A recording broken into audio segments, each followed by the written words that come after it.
That was quite a show you put on today, Gilmore. You were the talk of the tournament. Wow, thanks a lot. Yeah, well, you really crushed that ball off the tee, I'll tell you what.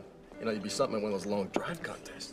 Yeah, you could probably get a very good living, traveling around, hustling at driving ranges. Thanks, Phil. That's, you know, I know what you're doing right now, and I don't like it. So why don't you just shut your trap before I put my foot in it? Don't turn your back on me. Let's get one thing straight. This is Shooter's tour. I've worked hard my whole life, paid my dues, and now it's Shooter's turn. And Shooter's not about to let his reign at the top be spoiled by some freak, sideshow clown. Did you just call me a freak?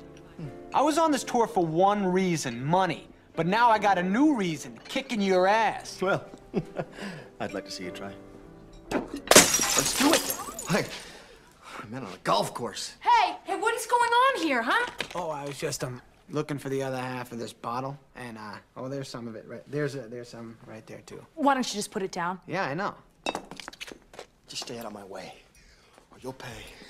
Listen to what I say. How about I just go eat some hay? I can make things out of clay and lay by the bay. I just may. What do you say?